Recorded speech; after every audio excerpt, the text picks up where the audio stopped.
All right, thank you and good morning to everyone. I'm so excited for today's webinar, which I think I say every time, but I'm genuinely excited about today because we're going to talk about profit and pricing, and that's like not everybody's favorite thing. So I'm super excited to talk about that today. So for those of you who don't know me, my name is Melissa Tompkins Lewis. I am the owner of South Coast Veterinary Management Solutions. I'm a veterinary management consultant. I work with hospitals all over the country. And a couple of years ago, I decided to create a YouTube channel to bring in practice management and give it free to everybody who wanted to learn. And I've been so excited to do this and have got some great speakers. And I'm really thrilled today to have Shannon Cameron on to talk to us.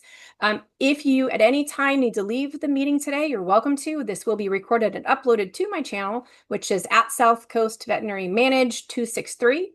I always do emails first. I upload after, so it's never a live webinar for the YouTube part, but it is there to save, to watch anytime you want to, or share it with anybody else. So I'm going to go ahead and let Shannon take over. And we were discussing how we met last year, but I didn't remember it. I thought we met this year. So, now we know we actually spent some time together. So we'll remember for sure. So Shannon, please share who you are, what you're doing, all the stuff we're going to talk about today. We'd love to know. Oh, I'm Yeah, really quick. Sorry, before we go. no, If you're you have good. any questions, please feel free to throw them in the chat.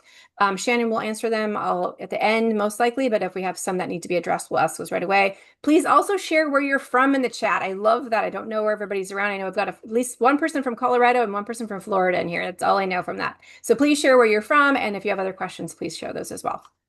All right, there you go, Shannon. All right. Good morning, everybody. And Melissa, thank you so much for inviting me to do this because this will be fun. Um, just want to kind of give you an opening it to what we're going to be talking about.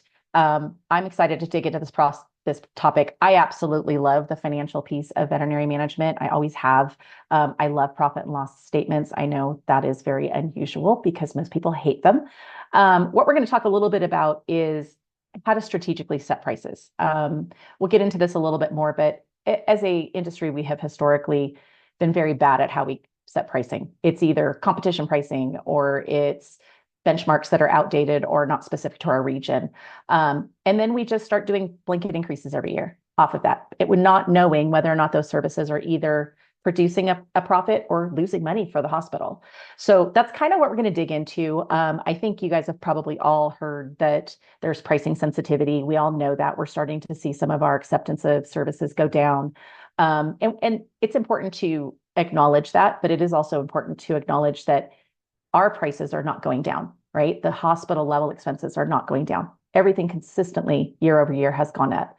And so the 5% blanket increase, or you could pick 3%, 6%, 10%, whatever your hospital happens to do, just is sort of an outdated process and something that we can do better at as an industry. So that's a little bit about what the talk will be.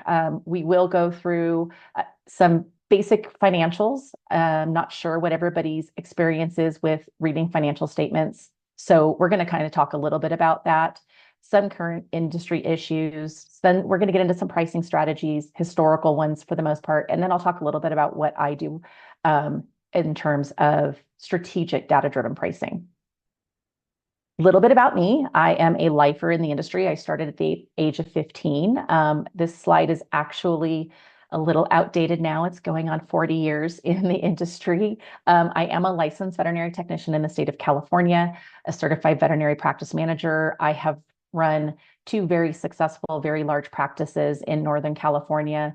And in 2022, I actually jumped out of practice management and went into operations where I was running 14 practices in Northern California with a roll up of at about $60 million portfolio. I enjoyed it. I learned a ton there, but my company was bought by private equity. So I backed out of that in 2024 and I went to work for a company called Profit Solver. If you've been around in the industry, you may have heard of Profit Solver. It was big back in the 2015 era. Zoetis actually sponsored it if you were a Zoetis practice. And back in that day, it was a spreadsheet. I did it twice as a practice manager, thought I was a really good practice manager and that I understood my numbers, did Profit Solver, and it changed everything on how I did my price setting. I would say the last time I did it was 2014. And since that time, I never did blanket increases in my hospital. I did strategic increases based on whether or not I knew my top services were profitable or not. So that's kind of what I do now. My focus is on predominantly privately owned practices. We span from mixed animal, small animal, GP, spec, ER. I even work with a couple of practices up in Canada. So I really love what I do. I love veterinary medicine. I still love the technical piece of it, but like I said, I love the financial side of things. I live in Southeast Idaho, so we were talking a little bit about where everybody's from. I'm outside of a town called Pocatello that nobody ever heard of. I moved here a year and a half ago out of California for a new change in lifestyle, so it's a much slower. That is actually my backyard. So that's the view off of my back porch. So, and I get to work remote with practices. So it's kind of a win-win situation. I live with my husband, my two boys who are 19 and 22. Both of them are going through schools and living here at home. At some point, I'll get rid of them. Um, and then I have a dog and a cat that adopted us when we moved up here. He's semi-feral, so he comes inside, but you can't do anything other than maybe scratch his head here and there if you're feeding him. Other than that, you don't touch him. But he loves my dog and my dog loves him. So that's me in a nutshell. Okay, so let's jump into this. Not knowing what level of experience all of you guys have as a practice manager or in terms of reading your financials, this is just a really basic kind of going to talk a little bit about some of the terms that I'm going to throw at you throughout the day. Obviously, the first couple you guys are probably going to know. Revenue is the amount of monies you take into the hospital for the services and inventory you provide. Your cost of revenue is the costs associated with any of the product within the hospital that you use to provide said services and product. Not things like paper for your printer, those types of things. This is truly cost of goods as it relates to patient care. Where a lot of people don't realize what falls under COGS and don't include that if they're looking at their benchmarks are things like animal disposal. Relief veterinarians should, in theory, fall under your cost of goods sold because they aren't truly an employee, and theoretically you shouldn't need them. So they are a momentary blip on your radar on your expense categories. As it relates to percent of revenue, so, oops, I hit something, sorry. As it relates to your percent of revenue, your cost of goods should be somewhere, it used to be 20 to 22 was our benchmark target. That has changed. Benchmark most of the time in our industry for GP practice is pushing 22 to 24% of revenue. That has shifted a lot due to things like higher priced, lower margin products like monoclonals, obviously outside stressors by online pharmacies, things along those lines. And a lot of hospitals don't charge appropriately. So it drops that ability to make a margin. But ideally 22, 24% would sort of be my very top end. If you're in ER, sometimes that's as low as 18 to 20%. And I do see hospitals in the 30% of revenue when they come into us, and that's a huge problem, right? That's money that could drop to their bottom line and increase their profitability. Payroll is another one. Payroll and all related pay, employee costs, benefits, pet insurance if you do it, pet discounts if you do it, should be 42 to 44% of top line revenue. These days, this is a hard one, especially in California. You guys probably all know, if most of you are in California, it's really hard to hit under 44%. I saw a question come in there. Large animal COGS. That's a good question because it varies significantly from hospital to hospital based on whether or not they're charging appropriately. It should be 18 to 20%, but I see a lot of them that are too high because they don't charge appropriately for their services to offset it. Payroll, like I said, California, I would say for most of the practices that I work with, they're in the 45 to 50% of top line revenue, just because our employee costs are so expensive. Emergency COGS, same, 18 to 20% is usually what we see in most emergency med. Sorry, Melissa, those are popping up on my view. So I'm You're like, good. If you can see them answer. and you want to answer them, Yeah, you go for it. I yeah. don't mind. I don't mind at all. If I miss some, let me know. But yeah, COGS can vary widely. And here's the thing, and I never got too caught up in what benchmarks were at my own hospital. My biggest recommendation is that you are benchmarking against yourself, especially as it relates to your net profitability. What's left over at the end of a calendar year, quarter, however you want to do it. You're going to see a lot of fluctuations if you do this month to month. So my strong recommendations, especially as it relates to cost of goods, because we buy a large quantity of product that may last us for 6 to 8 weeks, is that you look at your cost of goods at least more on a quarterly basis. You can watch it monthly, but know that you're going to see peaks and valleys within that. But I would benchmark against yourself, and some of it depends on, and we'll get into this on the next slide. What is your net profit goal? How much money do your owners expect to have at the end of again, calendar year, quarter, however you guys want to do your metrics. So I do recommend benchmarking against yourself, because then you're going to see where you're starting from, and then if you're making any kind of strides towards better profitability within that category.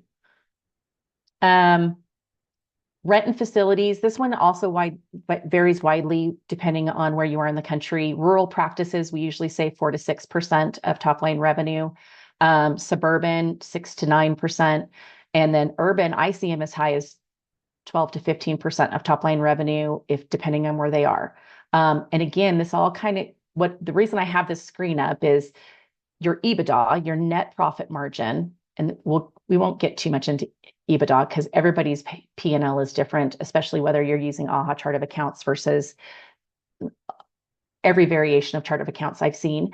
Your EBITDA, this is the value that your hospital has, and this gets into when you're going to sell your practice. What does it mean to have a higher EBITDA or true net profitability? And sometimes that has to be normalized within your profit and loss statement. For this purpose, we're just going to talk about net profit, okay? If you're at the top end of all of these three categories as it relates to benchmarks, your leftover probably going to be about 22% of top line revenue. 10% to 15% of that is going to go into your overhead. So all of the other things that aren't in these three buckets, which leaves you very little for profitability, right? If you can be at the lower end of these benchmarks, that gives you up to 30% leftover profit margin that you can put towards overhead and then net profit. Okay. Does that all make sense? I hope. All right. So now we're going to talk a little bit about what is a healthy profit margin. And this is my answer to everybody when I first meet them. Truly depends on your hospital. What are your practice goals? Do you intend to buy new equipment, expand, have any facility improvements? What are your financial goals? Are you giving large wage increases or normalizing your wages? I see that a lot. We're going to talk a little bit about labor costs, but sometimes we have to hire new team members in at a higher rate than what we currently have our current team at. Sometimes we have to make adjustments to that. So knowing that is first step on knowing what your profit goals are. What are your balance sheet factors? Do you have a bunch of loans, leases, capital expenditures that you need to purchase this year? What I will tell you is anything under 10%, you're in a dangerous place. You're one bad day away from not paying your bills on time. And if it's a owner situation, that owner doesn't really have a great ROI expectation if they go to sell that practice, anything under 10%. Up to 15% is considered a very healthy practice, sort of in that 12 to 15%. That is probably the average. I think I just saw an AVMA statistic that said most hospitals are mid-range is 10 to 12% in the country right now, which that used to be a little higher. We've seen those profit margins diminish the last 5 years. And then if you're looking to sell, you need cash flow for, like I said, an expansion, new benefit packages, any of those kinds of things. You're probably going to want to be in that 20% margin to try to drive some additional revenue and for whatever your goals happen to be. So you guys probably already know this. If you're running veterinary practices, this is probably in your thoughts on a regular basis. There's three main ways that you can increase profitability. You can lower your cost of goods, you can lower your expenses as it relates to your labor costs, or you can increase revenue. And we're going to talk a little bit about what each of those might look like in a slide coming up. But these are just some of the basic ways. Labor, obviously, monitoring your schedules, controlling your overtime, leveraging your team, which is a huge topic in our industry right now. Lowering COGS, monitoring your supply, making sure you have appropriate markups, making sure you're turning over product in a timely manner. And then increasing your revenue. You can do that by either increasing visits or increasing your ACT or by increasing your price points. If you can do all three of those at the same time, that's usually the secret sauce to having a profitable practice. So let's talk about a few industry concerns. We actually just, myself and my CEO just went to Vet Together in October. And this was we did a survey. We met with 60 hospitals at Vet Together, and we did a survey in advance to ask what are some of their concerns regarding pricing and profitability. I'm guessing that you guys probably can relate to at least one or two of these within your hospitals. Recommended markup. I could spend all day on that one. I can share a markup strategy with you, but it kind of depends on what the drug is. But maybe I'll try at the end when we're doing Q&A, I'll see if I can find that really quick and drop it into the chat. The biggest thing that I will say about pharmaceuticals and resale products and markups is making sure that you have your dispensing fees appropriate and you use your labor to assess that, right? A label fee for an ear med that dispensing fee should not be the same as something if I'm counting out 180 tablets and repackaging them. So you should have tiered dispensing fees that are related to your labor costs, which is part of what we do. We'll talk about that again when we get into kind of what I do and how I recommend doing this. So just kind of keep these things in your head. A couple of questions that I would have as we move through this process are thinking about, if I were to ask you today, what is the cost of your grade 1 dental and what is the true profit margin on your grade 1 dental? Could you break that down? Right? So this is where setting strategic pricing while trying to keep things affordable for our clients is really important. How to make my practice more affordable? Obviously, or more profitable. That's probably the most common question we get. The prior slide talked a little bit about 3 ways to get there. Increasing expenses while pricing strategy and psychology. This one, the staff messaging piece, I think this is one of my favorite parts. When I work with hospitals, when we get to implementation phase, which is where we're changing prices for them, I always offer up a team meeting where I'll get on a lunch and learn with their team and walk them through their 5 to 7 most complained about fees so that they understand the value, what the cost is related to what we're selling it to for the client, right? They think if they sell $1,000 procedure, they're like, God, that's, it can't cost that much. We actually show them what it costs and where the profit is. So it's part of what we do. These are just, like I said, common challenges that we hear from people. So let's talk about the 3 levels of profit. This is kind of getting back to the previous question, and this is why I wanted to bring this up during the industry discussion. Generally speaking, there's 3 ways you can change profitability: increase your price, increase your volume, and lower your costs. So going back to what we talked about, you probably all know this, but where this is very important to look at is this slide. So there was a study done, I think this was back 10, 15 years ago, and this is not our industry, but this goes across any industry. And what they started to look at is if you had a 5% improvement in any of these 4 categories, what would be the corresponding result in your profitability? And it was kind of shocking to me because I had done this for years. I'd always focused on my revenue. Whoops, sorry, that did not go the way it was supposed to. I had always looked at trying to increase revenue by increasing volume, or decreasing my COGS by 5 to 10%, which is really hard to do in this era, or decreasing my general and administrative costs within my profit and loss statement. So that's all my overhead by 5%. What this study found that a 5% price increase, so that's kind of talking about that blanket increase we talked about, could potentially result in as much as a 22% increase to your bottom line. Whereas increasing your top line revenue by volume might only make about a 12% difference, and decreasing your COGS by 5% is only going to make about a 10% difference. So you can see how the pricing component is really, really important. And again, I'm not recommending that you do a 5%. I'm recommending that you take that same logic and we turn it into data-driven pricing. Any questions on that one? I'm trying to see if I saw anything come through.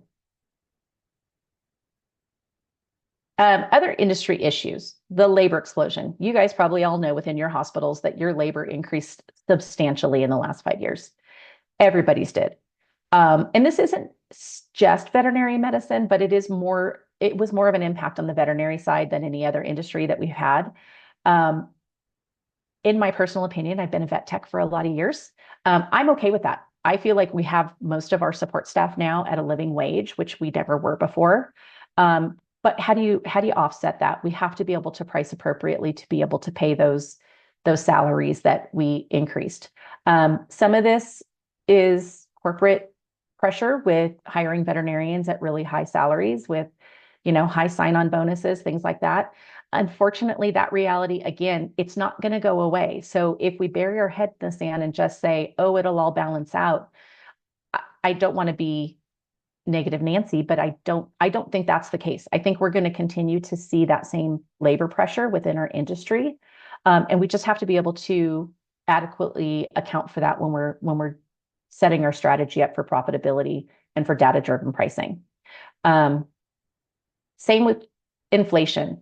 Our CPI in the country in the past 5 years was about 25%. In the veterinary industry, it was about 37%. So over the course of the past 5 years, we've seen inflation much higher than the standard rate of inflation within every industry. Again, I think a lot of that impact was labor. Some of it's technology, whether it be pharmaceutical or tech labor. It's impacting our industry. We have better products. Most hospitals have more equipment in hospital than they did even 10 years ago. Very few hospitals these days aren't doing digital dental x-rays. 5 years ago, a lot of them weren't, right? So we have a lot of technology that's in the hospital that's costing more as well. So all of that is contributing to our CPI being at a faster growth rate than the rest of the economy. This one is just to get you guys thinking about how your team looks at pricing. So this is an industry issue I see as well. Veterinarians who, they price how they price, and they don't understand how the team doesn't understand how expensive it is to run the practice. But if you're not doing any sort of book management, how are they going to know that? I am a huge advocate of being somewhat open on my financials with the team, at least as it relates to percents of revenue within the categories. So I remember earlier I said benchmark against yourself. I also shared those types of information, that type of information with my team, right? If they could help me drop COGS, there was usually some sort of a benefit to them. If they could control overtime, again, that benefits everybody in the hospital. And we built guardrails around those things so that not only do we control it, but there was benefit to the team as well. But these are some common issues that we see within the industry is the team not understanding what goes into our fees. And it's very hard to give very high treatment plans or estimates, whatever verbiage you guys use at your hospitals, when we don't understand the costs that go into those. So you get the sheepish, here's your bill, or here's your estimate. Being able to have those conversations with your team is super important. All right, so let's talk about pricing strategies. So show of hands, or you guys can just do a reaction if you can. How many of you guys inherited your pricing at your hospital? When your owner bought the practice? Yeah, Melissa's laughing. How many use competitive pricing where a client will bring in an estimate and you'll be like, oh, we're not charging enough for 2 rads, whatever. Or, oh, we're charging way more than them. Maybe we should back that off. And then this is my favorite one, guessing. We just guess at a price. It sounds good to charge $22 for a nail trim. I have no idea why. It's just what we're going to charge for today or for this year. So these are some of the traditional price setting strategies that we have used as an industry. I'm sorry, I'm loving the faces. Value-based pricing, these are specific to things like emergency medicine, right? We know veg can charge more than we can, partially because of the services that they're offering. Other value-based pricings might be, I'm a fear-free practice, or I'm AHA accredited. You're getting value, you're giving value, additional value to your customers in one way, shape, or form, whether it be I'm a specialty, I'm an ER, I'm a fear-free, I'm AHA. Cats only, that's another good example of it, right?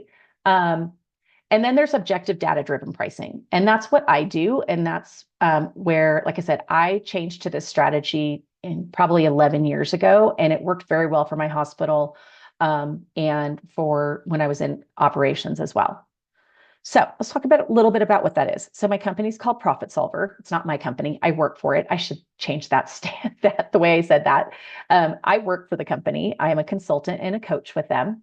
And what we do is take the data from your hospital. We take your labor. We plug that into our software. We take your DVM compensation.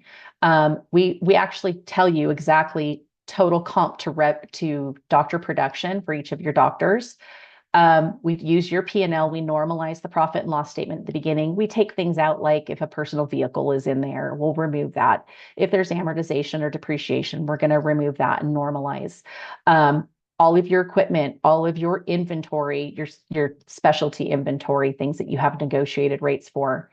And most important, and we talked about this in an earlier slide, what is the goal of the hospital in terms of where they want to get profit-wise and how fast do they want to get there? This is the core of what I do every day. And what we do is we then break this down. And what our belief is in any service, there are 5 pillars of what should be considered within a service fee. Your labor costs, your inventory. So that could be white goods, that could be catalyst slides, that could be any number of different things, syringes, needles, gauze squares, you name it. Our equipment costs, and we actually build out every piece of equipment that's used during the course of services and include an ROI. We also include any kind of ancillary fees for the equipment, things like annual ISO spend, oxygen, dosimetry as it relates to your radiology equipment. So we pull all of that into your equipment costs, and then your overhead, obviously, and then your desired profit. So these are the 5 pillars that we believe go into pricing, and this is how we do it. It's a little bit different. We start with the labor. As you know, a $28,000 a year employee really doesn't cost you $28,000, probably closer to about $33,000 by the time you get in any of their ancillary benefits. And we do this for the entire team, all the way down to kennel assistants. Then we take the employees and we split them into 2 different categories: billable, which are your doctors, technicians, and assistants, and then non-billable, managers, office staff, your CSRs. What we found was we needed a way to figure out how to create a billable rate, a truly fully loaded billable rate for the people who work on the pets every day. And this is a patented software that does all this. There's a whole lot of fun math that goes on in the background. And this is what the fully loaded billable rate looks like. So this is for a technician. It's taking into consideration all of the cost of the billable employees, non-billable, overhead, and your desired profit. And it's coming up with a per minute rate for each role within the hospital setting. So our roles are generally, obviously, DVM, technicians, credentialed technicians, depending on what state you're on, right? We have to kind of walk that little line. We have both as an option. Assistants, kennel assistants, cleaning people if they're there, groomers, that sort of thing. And we actually come up with this billable rate per minute. And that's what we utilize in the next step, which is my favorite part. We do time and motion studies at the hospital. So once I've got their financials normalized, we have a target margin set, then we come back and we do usually about their top 80 to 100 services, which is generally producing about 80% of most hospitals' top line revenue. It's the things we do all day, every day, right? Anesthesia, surgery, dentistry, vaccines, exams, professional services like nail trims, anal glands, all those things. And we've done 560 in-person time and motion studies where we've gone into hospitals and we've actually used stopwatches and done this. But then we set up the template for them. And then we say, we want you to go do your time and motion study, because not every hospital is the same on who's doing what. Do we have the right person in the right role doing the right job, right? And are they efficient? So it works very well. It teaches the hospital how to kind of take the time and labor allocation into consideration. We're looking for normal or averages. You will have outliers, especially as it relates to DVM work. Let's say a dog spay. Somebody who's been out for 15 years is not going to have the same time and motion as a new grad, right? So then we're kind of looking for, if we have new grads in the mix, we're going to say, okay, what is your goal for them to get to in terms of doing a 26-pound dog spay? right? And there should be goals, and it's a good way to, it's actually a great tool to use for mentoring DVMs.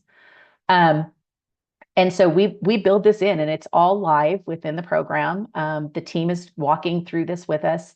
Lots of light bulb moments go off during this time and motion study. We often uncover efficiency issues here, whether that's, oh, my doctors take x-rays, and I can show them that this is what their profit margin is left over if they have a DVM taking x-rays, versus what if I teach your technicians, or wait, more importantly, your assistants who are paid less, how to take said x-rays, right? So it's a great opportunity to have those light bulb moments of, oh, this is what it's costing us. Nail trims are another great one.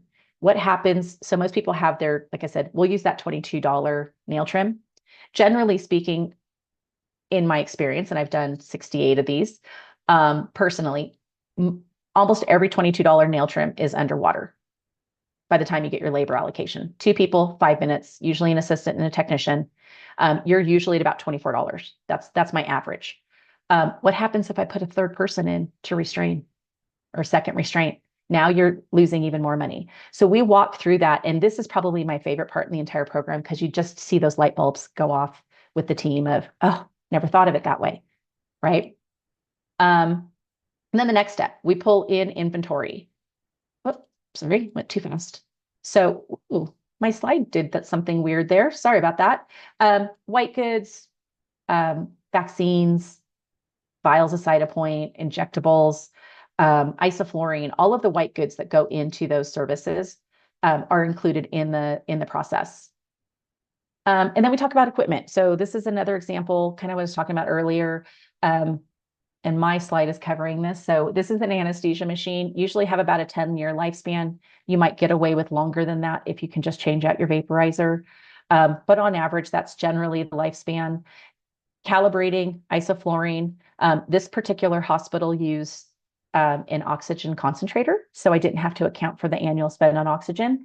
But if you have to rent tanks and have those filled, we account for that as well within this. And it gives us a billable rate each time that piece of equipment is used, which is really fun. A lot of people don't think about the equipment piece. So then we pull this all together. So this is an example of an exam.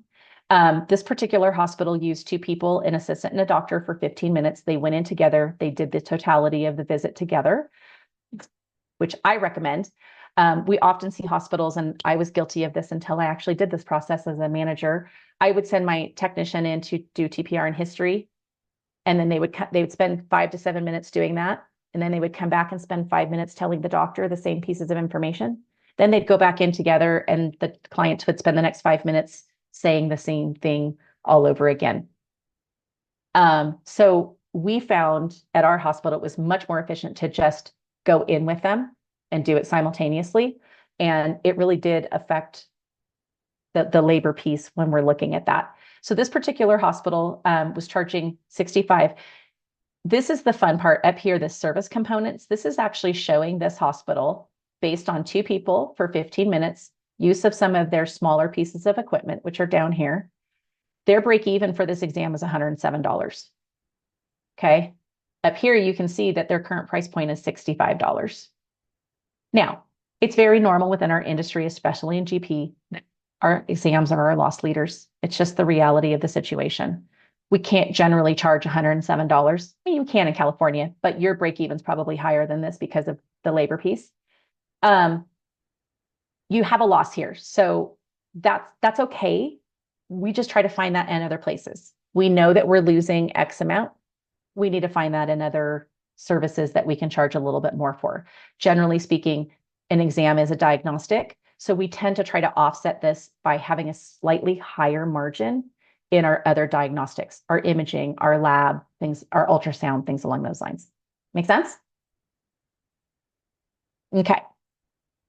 So that's your price variance. Oh, I forgot I had motion on here. So let's talk through an IV catheter, because this is the funnest one. I'm going to kind of let this run and talk through it a little bit. We actually did a workshop with 15 hospitals recently, and we had them all do their own IV catheter.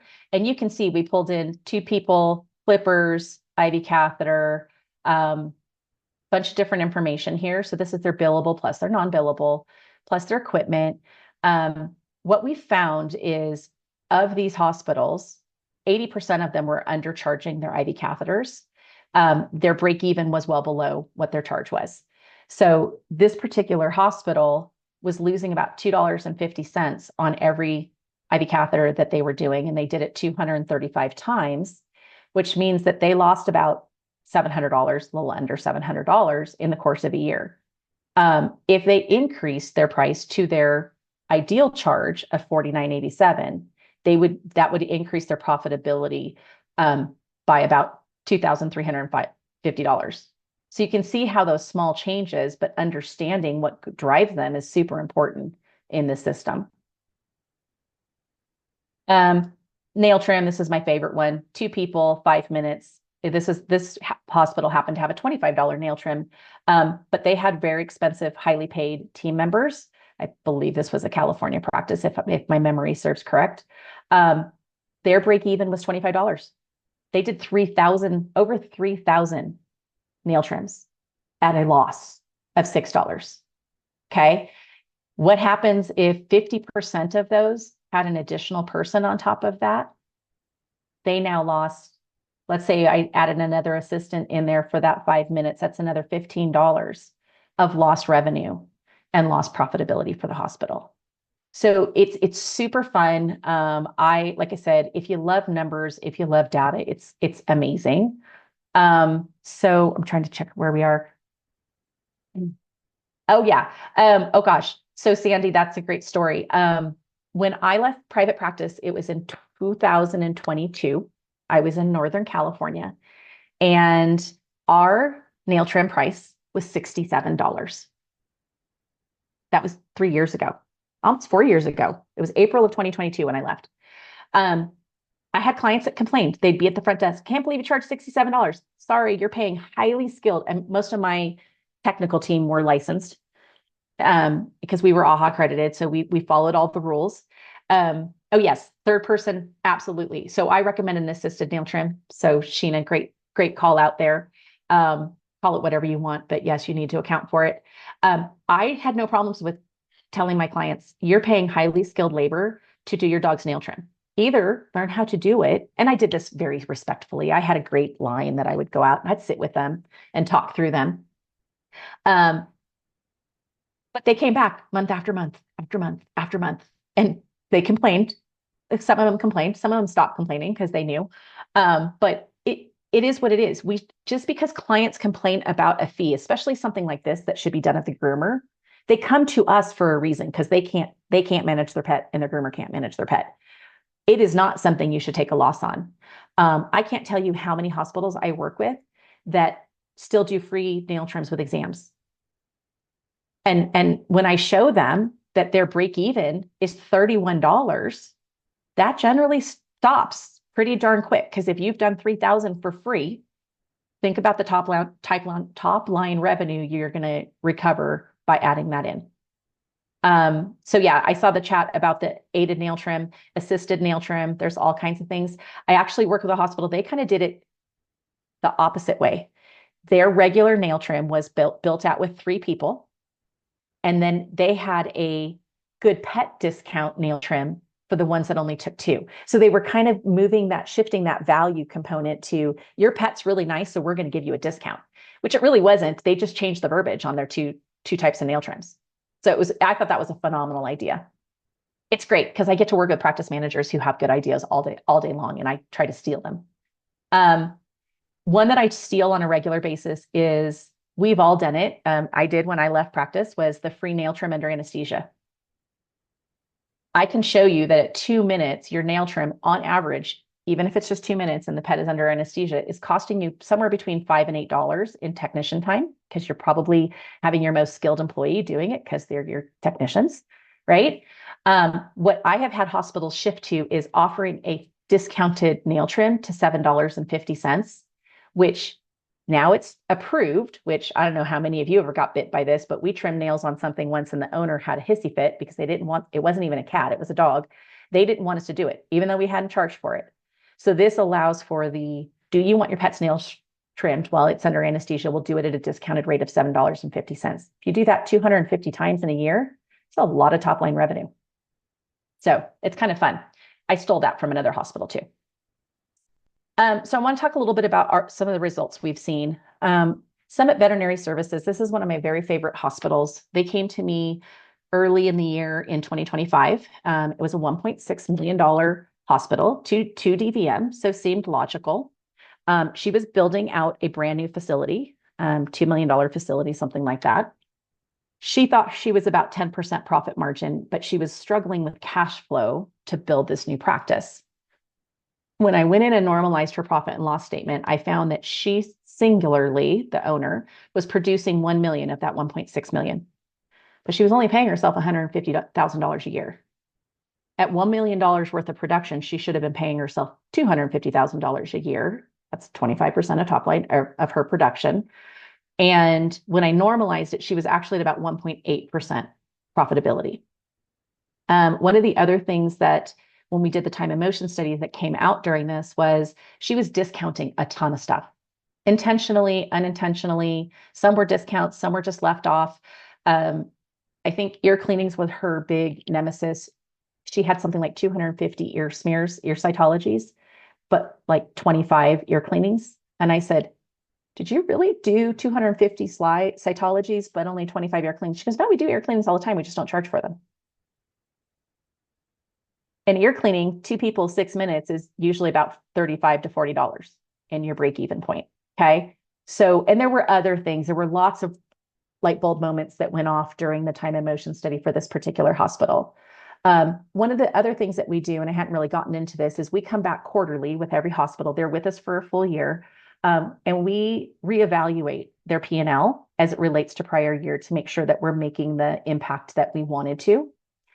At her 3-month visit, 3 months into this program, and we had looked at 127 services for her because she was building out some additional services for the new practice. She was bringing in rehab. She only made 53 price adjustments that averaged about $7.50 a piece. 3 months in, just on the price increases of the 53 times the usage of each of those, she should have seen about a $40,000 increase in her top line revenue.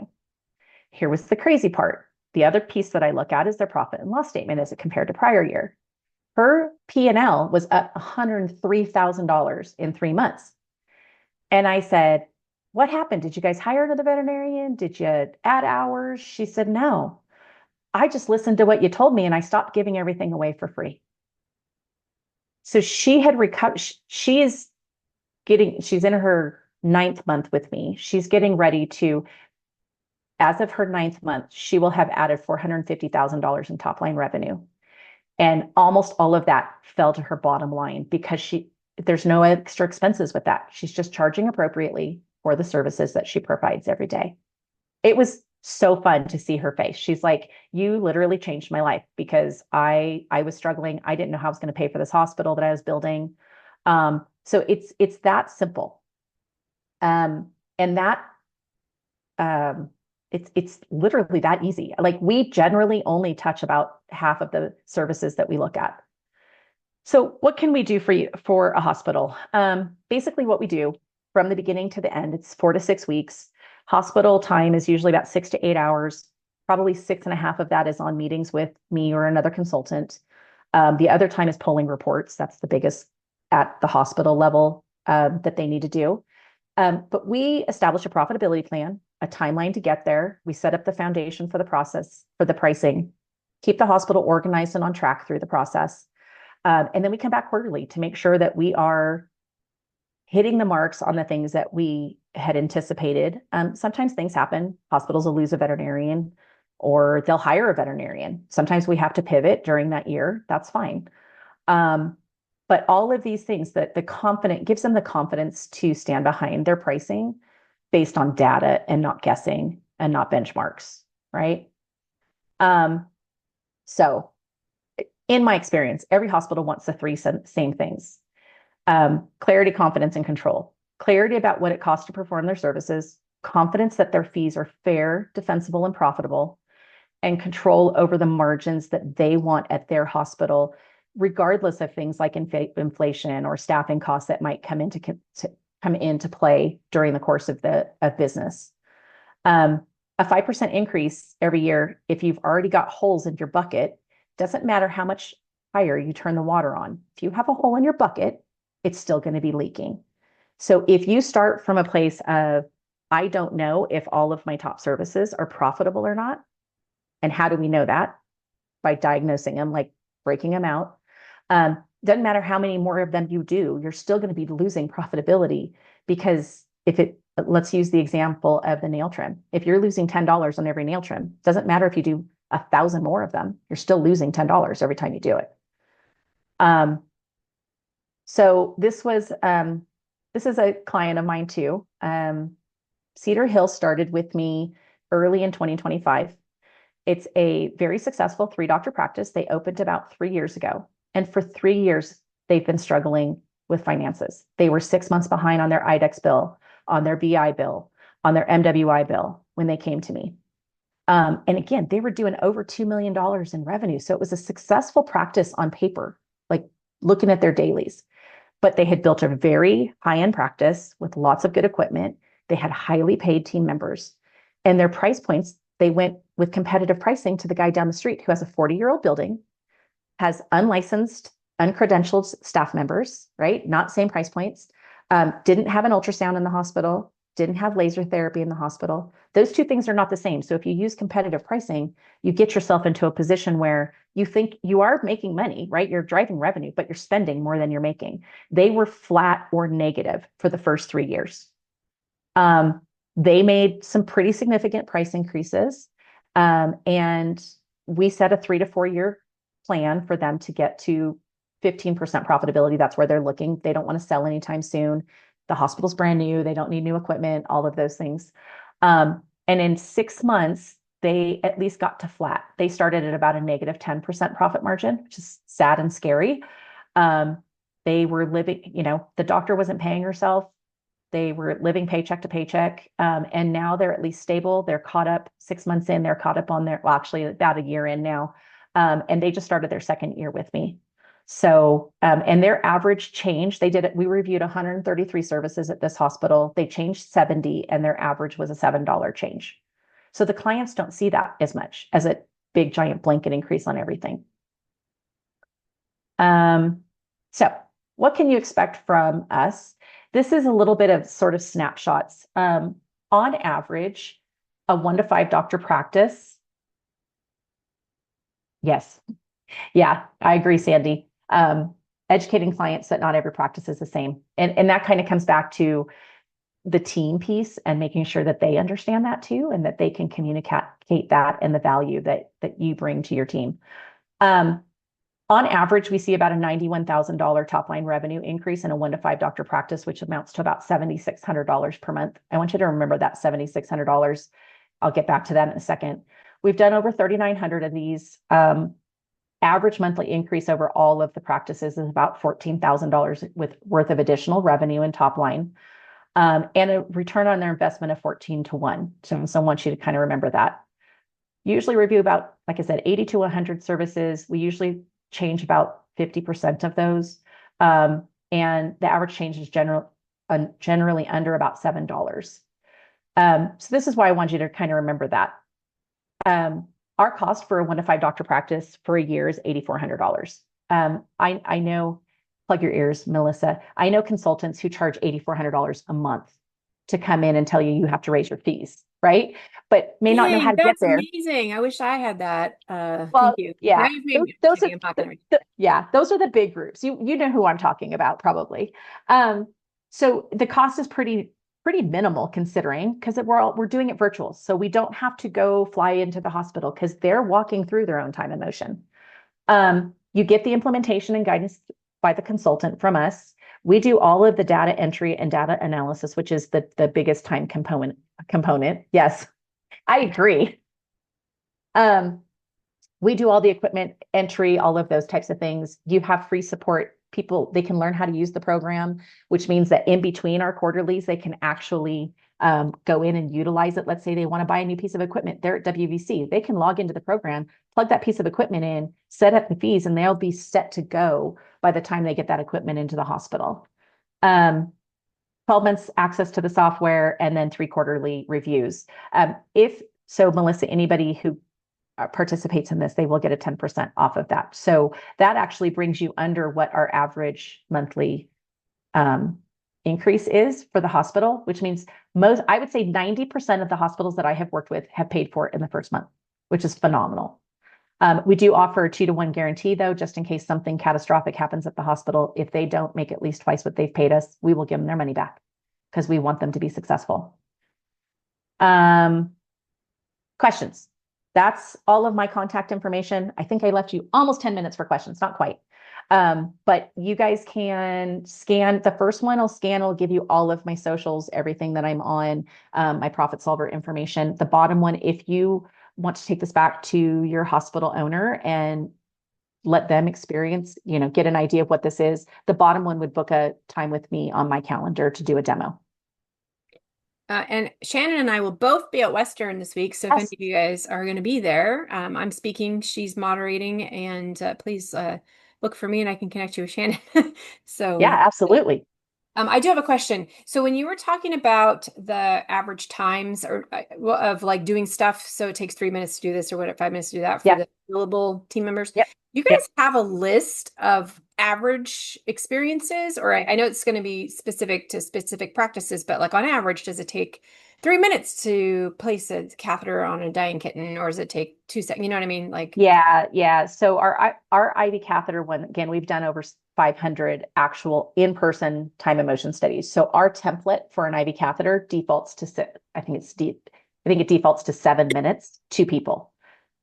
Because you got to take into consideration all the time to prep for it, right? I'm the technician. I'm getting all my syringes, my salines, my tapes, and all of that kind of fun stuff. And then we have that conversation. One of the questions that I will usually ask, and it's usually a technician involved in the time and motion study, is, do you have technicians that take 3, 4, 5 sticks? Because if that is 50% of the time, we need to account for extra IV catheters, extra supplies, extra time, right? If you have and again, that's where I think it sheds light on team training and development, is I'm gonna do everything. If I have somebody who's 50% of the time not hitting it, I'm going to do everything I can do in my power to train them, to get them to where they are. We all miss sometimes. It might even not be our fault. It might be the patient has bad skin, bad legs, whatever, bad veins. But it's a training opportunity. But yes, all of our main services. So I think we have about 600 total services that vary from hospital to hospital that might fit theirs versus others. Like, do they do a lot of boarding, or do they do a lot of grooming? Those kinds of things. Do they not do a lot of surgery? That's really common these days, which just blows my mind. 7 minutes is the average, but that's when we have that conversation. What is your average at your hospital? And that's what we plug in. Thank you. Yeah. I have another. I don't want to hog you, so. No, go ahead. Do you want me to unmute Krista to let her ask the question? Oh yeah, go for it. I think I can.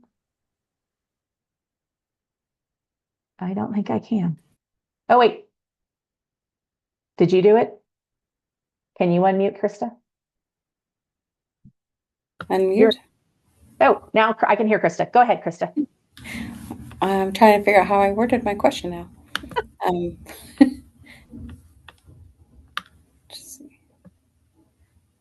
I guess, just your markups. How do you average your markups? Yeah. So again, for me, it's more about my, see if I can pull that up while I'm talking to you. For me, it's generally more about my dispensing fees, whether that be injection fees, that sort of thing. But let me see if I can copy this and drop it in the chat. I'm going to try. Like food, like we've had our food at 1.4% markup for as long as I can remember. So food to me, this is going to go down a rabbit hole. If in my hospital, I will carry only small bags and small cans. Everything else is pushing to my online pharmacy or to one of the food distributors. And I do not follow MSRP. I do it at 1.5 times in my practices because it's that handling fee that we're not taking into account. Most hospitals lose money on their dietary products as a whole. So I don't follow MSRP. I do 1.5 times, and I only carry very small product. So hopefully that helps a little bit. It's definitely interesting. Yeah, that's what I did. I'm going to see if this actually works. Is it 1.4 break even? Well, pretty much. The MSRP is usually 45%. Yeah. So markup, So you which would would be always 1.45. If you're only charging 1.4, then you're always at break even. You're not actually making anything.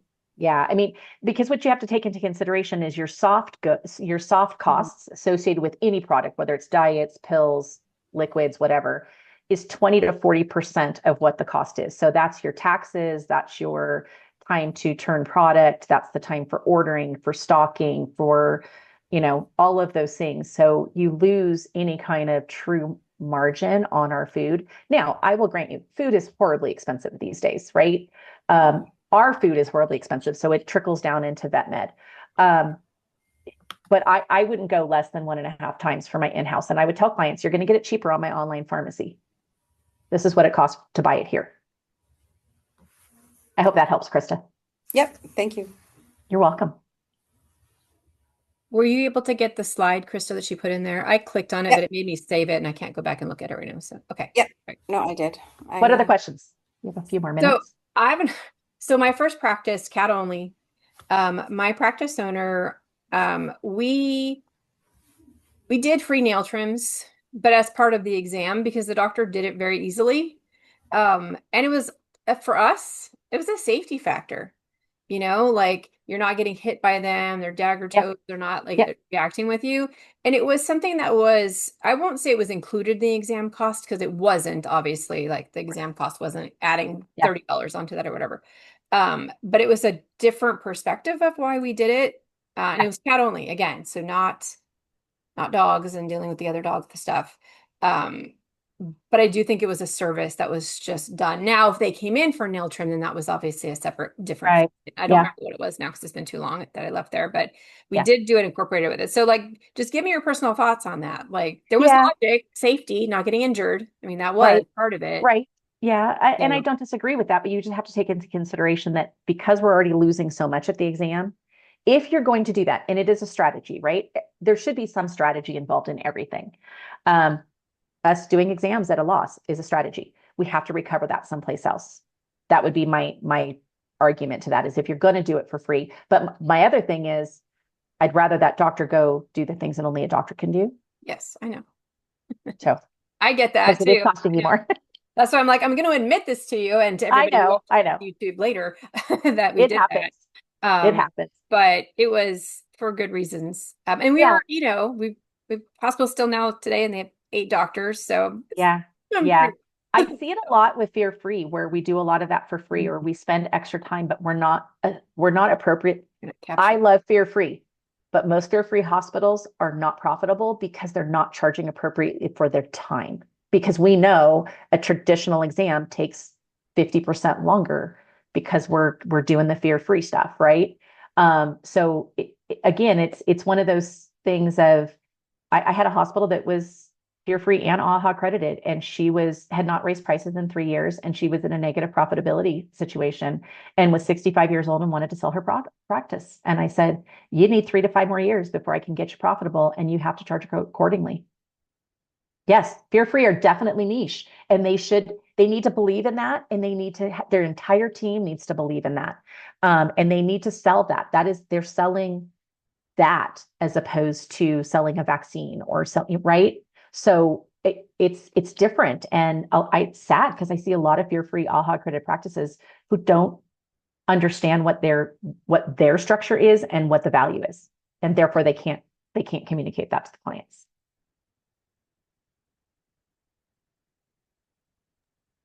All right. Well, we're right at the top of the hour, I guess. Does anyone else have any questions? All right. Well, thank you, Shannon. I really appreciate your time and all this information. You got me thinking about different things and Yeah. stuff. So I'm thrilled that you're able to do this today. So it will be uploaded for anyone who had to drop off early, and then for those who register but could not come, obviously it'll get. I send out that information to anyone who registers. So for any time you register for any of my webinars, if you can't come, I will always send the people who registered the link to it. So you'll get. And then are you able to send me a copy of like a PDF of this presentation? I don't know if Profit Solver is allowed to do that or not, but.